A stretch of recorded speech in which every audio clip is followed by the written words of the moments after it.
Good morning, everyone, and welcome to the Everyday Heroes podcast. Today, I have Sarah Macdonald on, and she is the founder of Canine Comprehension. Now, I know that you've seen all the reels and the memes and everything else about watching this dog alert this human that they might be having a seizure. Their dogs are so incredibly important, and I think that we sort of lose touch with how important they are for the neurodivergent community. Not necessarily to do with seizures, but just to have regulation, to have companionship, to have that ability so that they can come up and work with the child so they can feel regulated and ready to learn. Now, we're going to be talking about the science behind therapy dogs and why they are so pivotal when we are dealing with when we're dealing with mental health as well as neurodivergent children. So, Sarah, thank you so much for coming on the podcast. Welcome. Oh, thank you so much for having me, Natalie. It's great to be here and great to be part of your scene. So thank you. Perfect. Can you tell me a little bit about what made you start Canine Comprehension? Yeah, sure. So I used to be a teacher. I started with a master's in education and I'm a real curriculum nerd. So it doesn't. I love mapping out things and making sure you can chunk information and those sort of things. But I found that it didn't matter how interesting and innovative and exciting my lesson plans were. If my kids weren't coming to the class ready to learn, if they had other things going on, if they were having trouble regulating, then they're not going, what we have to teach them goes out of the window. We've got to meet the kids where they're at. So I took a little bit of a break from teaching. I could probably put that in the burnt out category, and ran away and became a dog trainer for a little while. That's a story of I had a dog that needed training and then really, got into the training in dog psychology and got really excited about that. So I thought I'll just take a little break. But then as I did, and as I was learning about how dogs learn, I understood that we all learn the same way. We all need the same things to be able to impart knowledge and to be able to take on knowledge, which is to feel safe, to feel seen, to build relationships, whether we're a dog, a monkey, or a student, or a dolphin. It doesn't really matter. So I started looking more at how mammals learn, and realizing that what we were doing with the dogs could be transferred over, and I think the kids would be really excited to understand that learning process so they could learn more about their own learning processes. And so I guess from that, Canine Comprehension was born. I love that so much because dogs are, like we always know, dogs are man's best friend. And there's something so special and so unique, right, about having a dog in the house, regardless of whether you feel connected to the dog or not. They are part of the family. They are part of who we are. And I think there is a bond that you cannot shake. And that's why when they pass away, it is so devastating to a family, right? And it's deeply moving. They're part of the family. They're also like a child, right? But can you share with us, what is it that allows dogs to connect in ways that others maybe can't connect with a neurodivergent child? Yeah, well, I think you said it with, first of all, and dogs and humans evolved together and domesticated together. So it wasn't like that we just domesticated the dog domesticated us as well. And so we're built in to want a relationship with an animal like that. And, you don't have to be in a classroom, or you don't have to be a mental health practitioner to know that, it's really important that when you get home at the end of the day, your dog is giving you, that belonging, it helping you co-regulate. It's helping you unload that, cognitive load that you've had all day. And so, our dogs just get us at a level that they don't. Oh my gosh, someone's just knocking at the door. That is, I'm mortified. It's okay. Because I'm not in a recording studio, so I can't have a we're recording. Let me get rid of them really quickly. That's fine. Natalie, talk about how we met or something like that. Yes. Seconds. No problem. So the reason why I have brought Sarah on is that originally my angel boy, as parents, we're constantly looking for therapies to help our children, right? Where I'm always looking at outside the box. what can help support my child? What can we do to better support them, to, allow for more words, allow for more social communication, allow to understand what the world looks like. And so I happened to stumble across Sarah and Canine Comprehension, and I thought, you know what, I'm going to give this a go. And I remember when the person from Canine Comprehension came in, and the dog was just beautiful and so well trained and just understood what's going on. And I thought to myself, this is going to be interesting to see how we go. And as it played out, I thought it was beautiful watching my angel boy with the dog that came to our home. But I felt like he just didn't connect the way that I wanted him to connect. And I wasn't sure how to manage that, because I've never had a dog in my life. We had a cat when I was younger. I don't really understand, like, I get it, I understand dogs, right? But not in a way that my sister-in-law, perfect example. She was made for dogs. She has like 3 or 4 dogs, right? And she just understands them on a way that I don't think I could ever understand them, right? Give me an autistic child, I understand them, right? And so managing and looking at that experience was such a beautiful way of being able to bring out more words, being able to bring out more dog safety, so that he wouldn't just like stick his head right in front of this dog's face. So I was always really nervous of, what does that look like? What if the dog bites? What if you see a lot of the harnesses on dogs now that say, my name's Charlie, I'm anxious, right? Or, don't touch me, or stuff like that. And my angel boy will run up to dogs and be like, oh my gosh, can I pat your dog? Like, just loves dogs. But, just having that social awareness of what's acceptable and what's not, which was so beautiful with Canine Comprehension.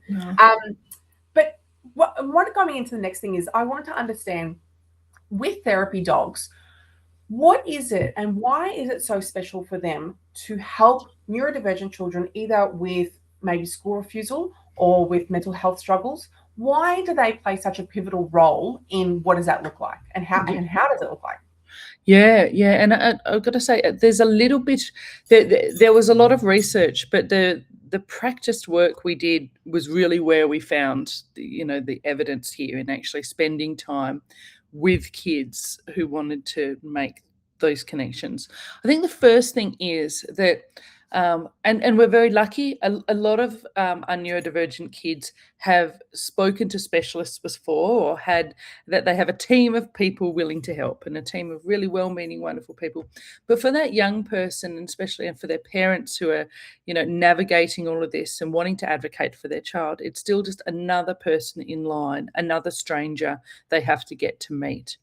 So that becomes a circuit breaker when we bring a dog in, because then it's not about, meet this person's going to help you or whatever.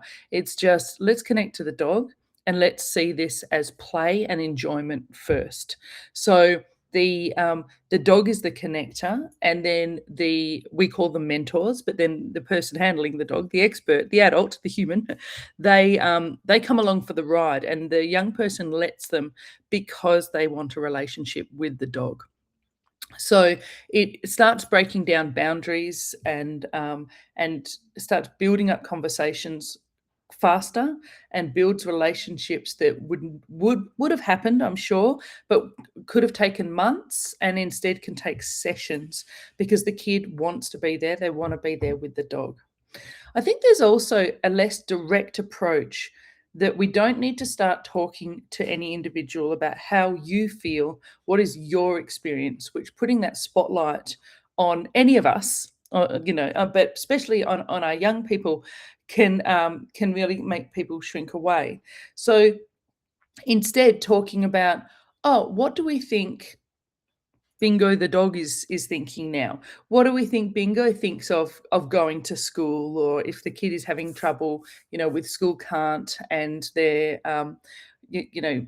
having issues and they don't want to talk about it. It's just, no, I don't want to do it. And then you can say, look, Freddie the dog has gone into your school, and he feels a bit of that too. What do you think he feels? Why do you think he feels that way? And either bringing out things or using social stories that include the dog rather than the person just allows it to hit a little bit differently and sit a bit differently with the person, and brings out more honest conversations. Yeah. And I love that from the point of view that when you're naming that stuff, it's not so much naming about yourself. Like as a child, they might feel really uncomfortable saying that I'm scared to come to school, or I'm anxious, or whatever. But if we can relay that the dog is feeling that way, right, it gives them another avenue to be able to share what's going on in their heart and in their mind, without feeling like I need to own those feelings, because sometimes those feelings can be big and scary, and we don't want to take responsibility for them because we don't even understand what they mean. As a young person, they don't understand why they're getting knots in their tummy and they're feeling sick, and all those bits and pieces. So it's nice to have that sort of disconnect, that they can say, it's put it on bingo and be like, well, I think bingo's feeling like this, right? Yeah. And I think that's a beautiful way. It really creates a safe zone. And no matter how well, and we've seen schools do it beautifully, how well schools try to communicate the idea that learning is a journey. It's not about right or wrong. At some point, most kids have had that experience where I tried and I got it wrong. So what's the point of trying? And so if we can do a trick with bingo, or if we can, ask him to do something and watch that he's confused and work through that confusion and go, okay, he doesn't understand. What do you think he needs when it comes to knowledge? What do you think he needs when it comes to his feelings and emotional regulation? And what do you think he needs when it comes to motivation? So all of these things working with our learning, it's not just about the knowledge he needs. What does he emotionally and cognitively need? And then we can work through that, and then we'll get the dog to sit or spin or whatever it is. So it helps model that learning is a process, and it's something that can be chunked, rather than it's this binary right or wrong situation. Which is a load of baloney, right? Like, we all learn differently. We know we learn differently. Some are auditory learning, some are visual learners. And you can't be like, well, you learned wrong because you're a visual learner. Like, that's ridiculous. So, having someone to bridge that gap, I think, or having an animal to bridge that gap would be hugely important. Yeah. And I think it's absolutely tenfold important when it comes to the neurodivergent community, because our kids need it. Our kids need that point of view of having that dog there to be able to show them that everything's going to be okay in the world where it might feel really scary. That's our foundation. And if bingo is going to be there, it's going to be okay. Yeah. So can you share with us I guess a success story that you've seen with Canine Comprehension? Yeah, I think on that, a story that came to mind was a story that I worked with for a while, like a few years, with a non-verbal young person. And when we first met him, he was in residential care, and there was a lot of violence, unfortunately, going on. His way of coping was to break things. There was a lot of broken things. And, kids grow up. So he's getting older and bigger and able to break more things, unfortunately. So his frustration level was high, and his coping mechanisms were really low. And his ability to want, not ability is the wrong word. You'll fill in the blanks when I explain. His need to want to connect with other people seemed to have been diminishing, because other people were just telling him, no, stop, that's enough, and restricting for his own safety and for the safety of those around him. But it's no life.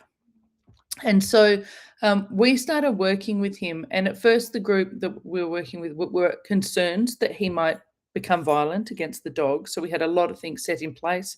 At first, we were working with him inside and the dog outside, and us talking through the window. So really setting up for safety. But he had a great time with that dog, and he wanted to connect, and he wanted to make build a relationship with my dog at that stage. And he started amazing everyone who knew him, because he was non-verbal, but that doesn't mean he's not going to make himself understood.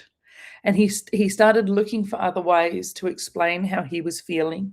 And I say explain because what he started to do is use music, and we would have songs that he would take out bits of songs and show me a bit of song, because there would be a lyric that he would hear that would explain how he's feeling frustrated. So he'd be moving from like rap songs to, I'm no good with modern music, but he'd be moving towards all these songs that he heard, and he had this huge file of facts in his brain of how he could explain himself through music. So we would then start building up little mini videos that he could just have that had a sound background with the songs that he wanted to explain himself, but we were using the dog as the character in these little movies. And this is not something I came up with. This was something he came up with. Like this, I'm like, there's anyone out there, if it's not already being studied, this is a PhD using kids, getting kids who, are using the lyrics from songs to explain themselves. And so it was really just an exploration, giving him space to do that and listening to him and letting him do it with the dog and to have fun. And so there would be times that sometimes I would come over and he would be really heightened. And at first I'd be like, well, we can't bring the dog in until it's safe here. So we need to all be sitting down. We need to, and he actually I started working with him on some slowing down techniques and some physical mindfulness techniques. So I'm not saying we're all sitting there and being Buddha with our legs crossed, but we would walk around the room, we'd walk around the back garden, we'd then start to walk the dog. We would change paces and we'd watch the dog eat a carrot or watch the dog breathe. And so his focus became much more present when he was practicing his regulation because he wanted to spend time with the dog. So a child that was really at just on the red zone the whole time was able to see and work through different sides of the zone because of the time he wanted to spend with the dog. It was great for him. It was great for us and the dog, but it was also good for his carers to see that he was capable of so much more than he was demonstrating at the start. And I think that is hugely powerful to show people that, he can do this. He just needs to be understood and we need to find other ways. How old was the child when you first started? He was 12 and I worked with him until he was about 16. Wow. How clever, though, to be able to get the lyrics from the song. Like, I don't know about you, but even though I sing the lyrics, I don't necessarily comprehend what they're saying. Like, I don't know if that's actually what other people do. I just sing it because I know what the words are, but then I'm not really paying attention to the meaning behind it. But if you're taking the meaning and seeing the words and being able to translate as communication, my Lord, how smart can you be? And it was really just an opportunity of me just following him around, like following his lead, putting him in a situation where he felt comfortable to explore things and and he made himself understood. We would have great laughs together and those sort of things. So it was fantastic. It was really good and so unbelievable. Yeah. You need to go onto the telepathy tapes. That I can feel people like saying, you need to get this story to the telepathy tape. It was it was absolutely wonderful. It really was. And we've had kids that there's just a quote that I've loved, I've held on to forever with one of the students that we were working with, and they said that this student, when they first started working with us, wouldn't be allowed to hold a pen because he'd only use it as a weapon. And together we got him writing, got him exploring, and he actually started writing his own little novels and his own little storybooks. And it always had a character of the dog in it and those sort of things. And each week he'd be really excited to show me what he'd done with his novel. And one of his hobbies became just writing reams and reams of things. And when I finished work with him, the things we were writing with CVs were applications to different support. And so it's the dog's there for so many different reasons. And at first the dog was the character in the stories because he was building a skill, but then that skill obviously is transferred into things that is really going to have outcomes in his life that are really positive. Absolutely incredible. I can understand why they might have said that around the pen, which makes me really sad. But then at the same token, I get frustrated when people say these blanketed statements, and then you watch this child completely do a 180 and do something completely different and prove them wrong. Yes. So I love that he was able to prove that person wrong, and was that person able to see that he was writing? Oh, yes, absolutely. So we would go in for his case, his care team meetings, and really, they great group of people in his care team. I'm always inspired by sitting in care teams, but they would have their elbows on the table going, Sarah, tell us another story. What went on this week? Because they wanted to be inspired about what he could do, so then they could leverage off of that as well. So. Absolutely.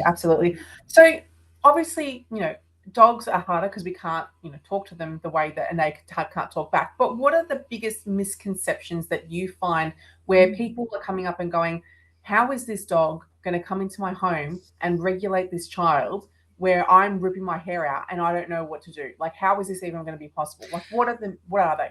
Yeah, and can I expand that question, if you don't mind, Natalie, to be in homes, because we're also in a lot of schools as well, because I think there's a lot of misconceptions around with the teachers with the school. First misconception, when people think of kids and dogs in a way of settling and bringing them to a place they can learn, is they often think about their own crazy Labrador at home or silly little Jack Russell that won't stop barking at the doorbell. So I think, gosh, if I brought my dog into the school or into someone's home, he would be more of a menace than a support. So how does that work? So I think the first thing is to know that these are highly trained dogs. And when we talk about highly trained, it's trained for them to understand that they need to listen and respond to their handler despite what's going around them, despite the distraction of the home. We could come into a home where there's a cat darting around, or where, the young person has many tics that can be distracting to other people, or in a school where there's just 50 billion sandwiches on the floor and all of the smells for the dogs and the bell that rings. But our dogs are very good at listening to us despite what's going on around them. We do a lot of training with distraction. And so there's still a connection, even though. So I think that's the biggest misconception, that people will say to me, and I sort of smile nicely and nod, oh, my dog could do that, and you think, well, maybe, absolutely, a lot of dogs could, but you need to do the testing, you need to do the proofing, you need to do the ongoing training. I'll tell you a story with that. Is just randomly, my husband is a bagpipe player. That's what. So a lot of our training with my first therapy dogs, I would go to bagpipe band practices, and I would go to big band events, because if my dog is still able to hold a drop and listen to me and still able to play and focus on what we're doing with a bagpipe band going on behind me, they'll be fine walking into a classroom or walking into someone's house. So it is about the training and about the focus that allows the dog, and then the connections and all of the activities we do can happen. And it can happen ethically. It means the dog actually, don't want to bring a dog in that's stressed or upset, that noise area and that focus on the person becomes normal. So it's absolutely fine for them to be in those environments when, the little dog at home barking at the doorbell would probably lose his mind in some of these situations. Yeah, absolutely. What can you tell me, what advice you might give to parents who have children in their home, neurodivergent children that they're raising, that are struggling with either mental health issues, or maybe you've got school can't, or a range of different things? How can Canine Comprehension really move the needle for them? Thank you for that question. It allows me to talk about us particularly. I think if your young person is spending some time in school, or if we do work where we will start in the young person's house and then move back to school. So we build the relationship. So then the dog starts going back to the school. That what you need to have is buy-in, obviously, from the parents and the school, and we do get a lot of that. But it allows the young person, when they come back to school, often they're coming back and they're disconnected, like with the events that have happened and what's been going on. They've missed out on work, they've missed out on the social thing. So even if you do all of that work and get them back to school, getting them to stay and getting them to feel comfortable is really difficult. If they come back with a dog, and a dog that they have learnt to do some tricks, or the dog will walk them, they come back as a little bit more of a superstar, and they come back not with the focus on them, but with the dog. So that really allows the kids to have a different experience of walking back through those gates and back into the classroom. So there is that, and also speaking to your schools about us running programs. So we run programs on building friendships. So we have a program called Friendship and Responsibility, which first focuses on how your dog is a friend and how you have a responsibility to your dog, but then how you have a responsibility to your friends and your friends have a responsibility to you. So there's no accidentally using one another or having misconceptions of what a friend should be and running into those things.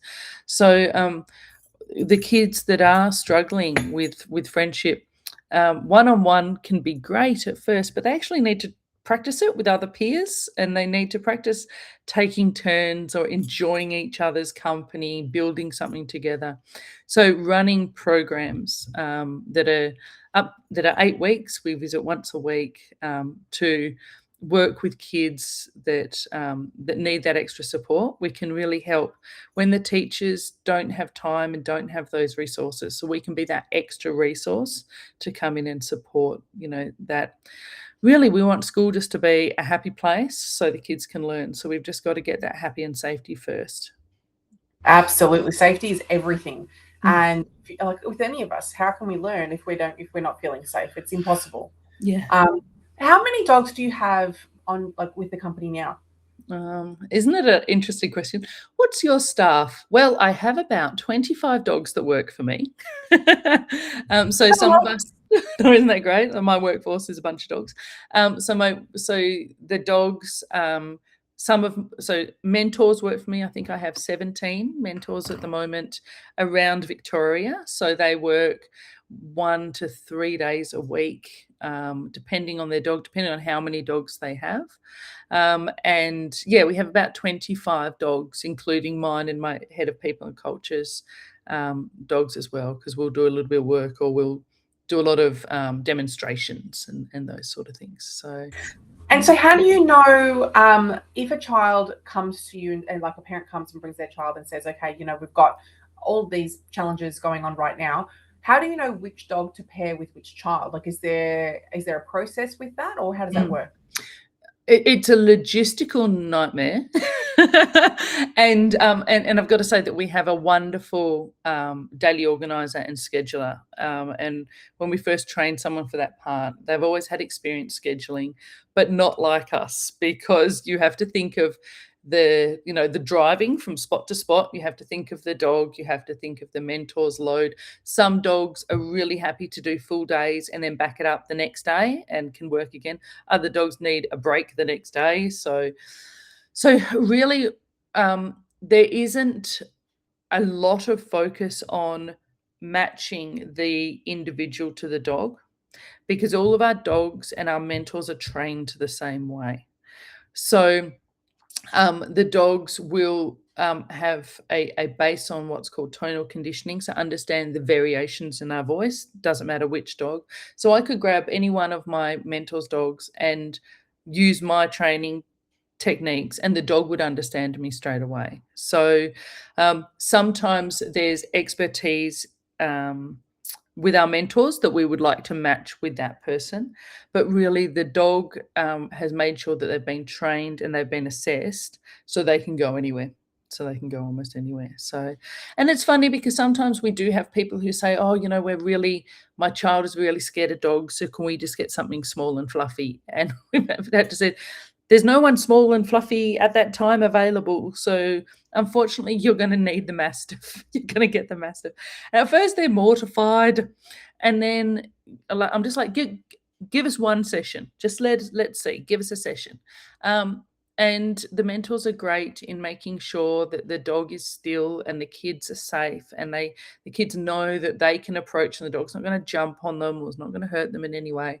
So yeah, there's not such a almost like a dating service of clients and dogs, and it's more that if you book, I have faith in my staff and in their dogs that they'll be able to make it work. What is a piece of advice that you might give to a parent who is maybe looking to start with canine comprehension, or even potentially just maybe on the verge of like, oh, that could be a really good idea to bring a therapy dog into the family home or into the school? What would be that piece of advice for them? I would say if you can get buy-in from the school, it usually has a longer and a stronger relationship, because we want to be able to do work where we can involve other peers and we can involve other kids and we can make sure that they really feel part of their school culture. We don't. We want to work. We say we want to have Mary Poppins moments, that we want to work so the kid doesn't need us anymore and we can go off and they're happy. So ideally that is with buy-in with the school and with programs. If not, and you don't think that's going to, that's the starting place for you and your family, to give us a call, to have a look at the website, have a look at what we're about, and book have a chat meeting online, so we can talk about what there is available. And also we're also good at saying, I don't think we're the right, because we're mostly focused on education and on settling to learn, but you may instead need a child therapist or a child psychologist that has animal assisted therapy background, and so we can refer them to somebody else as well and say, do you know about this website? Have you heard about this group of people? I think you should look at them first. So yeah, because we've been in the industry about 10 years now, and we know the peeps. If it's not us, hopefully we can help connect you with the right people. So good. And so where can people find you? What's your website? So we're caninecomprehension.com.au. So old English teacher in me, spell it out, CANINE, comprehension.com.au. We're also on Facebook and Instagram, and you can find me on LinkedIn as well if you're looking at being more interested in the evidence and that sort of thing. That's where we sort of play around there. Yeah. Thank you so much for coming on. I have loved having you on and just being able to share what is available. Like I was saying at the beginning of the podcast, I love being able to think outside the square. I love being able to see what other therapies can help and support our autistic children. And canine comprehension is exactly that. So thank you so much. I really appreciate your time. Oh, Natalie, you're doing a world of good for the community as well. So thank you. Right back at you. Thank you. Thank you so much. I will talk to you soon. Brilliant. Bye. Bye.